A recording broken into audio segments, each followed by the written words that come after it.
Yun, magandang araw mga bossing. Sold out na GC Mag Mobile, pati yung bagong buo ko na pang personal. Yan, kinuha na din po mga lods. Ito, may bagong bag.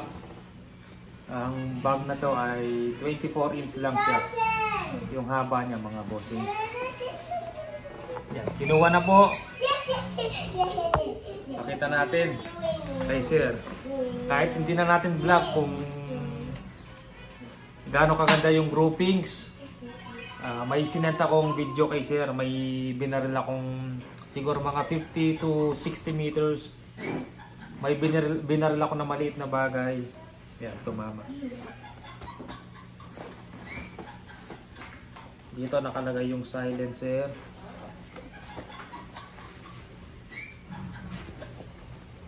Tapos meron pa siyang lagayan dito.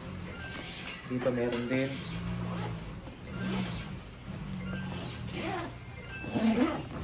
Tapos yung unit nandito mga bossing. Kakabuo lang. Kakalagay lang ng barrel, scope. Ginawa na po sa atin.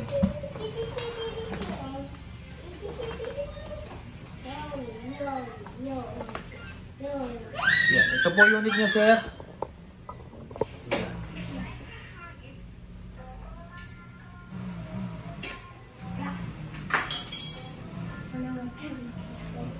Brand new GC Mag Mobile. Pinakamalupit na PCP, pinakamalupit na brand na nagustuhan ko sa mga local made, kahit sa mga imported, US made, Sweden made, sumasabay po. GC Mag number 1 po yan mga lods. Pinakamalupit na PCP na nagamit ko, GC Mag. Pero nasa inyo pa rin yun mga bossing. Para sa akin ito na yung pinakamalupit. Basta GC Mag. Pero iba-ibang brand yan. Ay iba-ibang model mga bossing.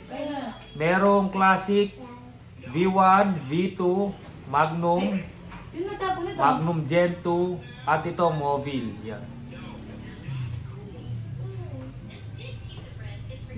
Yan. Pinakamalakas na model at malaki yung receiver, yung Magnum mga bossing. Kadalasan ginagamit yun sa pang-competition. Kung panganting ka V2 or Mobile, ito folding. Yung V2 ano, straight batch yun mga bossing. Sir Joseph, ito po yung unit na kinuha niya sa atin. Pangalawang unit. Yan. Naka-Discovery HD Gen 2 416 by 44 po. First focal plane po yung scope na nakalagay. Ang barrel po, Lothar 177 smooth twist, 20 inches. Threaded po yung silencer. Kinuha na po. Yan. Magbubuo na naman tayo mga bossing. Ito po talaga binuo ko para sa akin. Kaya lang, binag ko po sa YouTube. Pero pinakita ko lang po, hindi ko siya pinost na for sale. Ngayon, yan, nagustuhan po.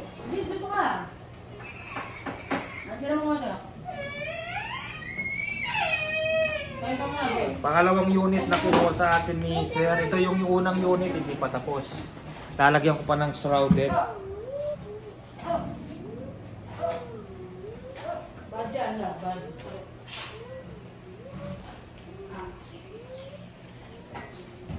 Tapos yung isang mobile din, sold na din po mga bossing. Pinapalagyan ko lang ng silencer.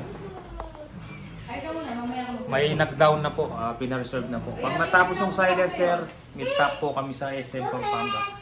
Yung unang kinuha ni Sir, bayad na. Ito siya. Bali, may shrouded pa siya. MD Tactical PCP. Naka solid stainless barrel, 12 grooves, 23.5 inches po. Yan po siya. Solid stainless to. Bentahan po nito 12.5 mga bossing. Sa barrel pa lang 12.5. Ang tank niya ay 0.53 liters. Kagaya nito. Yan. Unang unit bayad na to. Tapos yung pangalawang unit, pangalawang unit ni Sir. Yan. Salamat po sa tiwala, Sir. Yan. Dalawang unit po na hindi po budget meal po yung ginawa sa atin ni Sir dahil ito barrel pa lang po. Nakakalaga na ng 12.5. CF tank pa. Yan. Ito yung barrel nito, nagkakalaga ng 17,000 mga bossing. Barrel pa lang po yun. Ang benta ko nito 55, walang barrel, walang scope sa ganitong model mga bossing. Yan, 55. Tapos nagad pa siya ng magandang barrel. 17 tapos 2,000 na silencer. 177 pati butas maliit. Yan. Salamat po sa tiwala, sir. Yan. Update ko po kayo pag natapos na po yung ano nito. Yung shrouded niya. Yeah, pero pumuputok na. Ternay ko na dito lang mga 15 to 17 meters. Iisang butas. Gamit ko yung JSB. Hindi ko pa ginamitan ng local pellet kasi yung chamber niya maliit, pang imported pa. Pero yung chamber niya papalakihan natin ng konti para pasok po yung local pellet. Yan. Iisang butas, 5 shots ginamit ko na kanina na try. Meron siyang 2,000 PSI.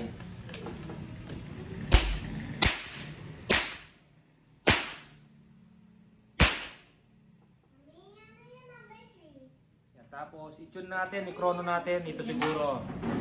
I-tune natin siya ng orange na. Mga 900 plus.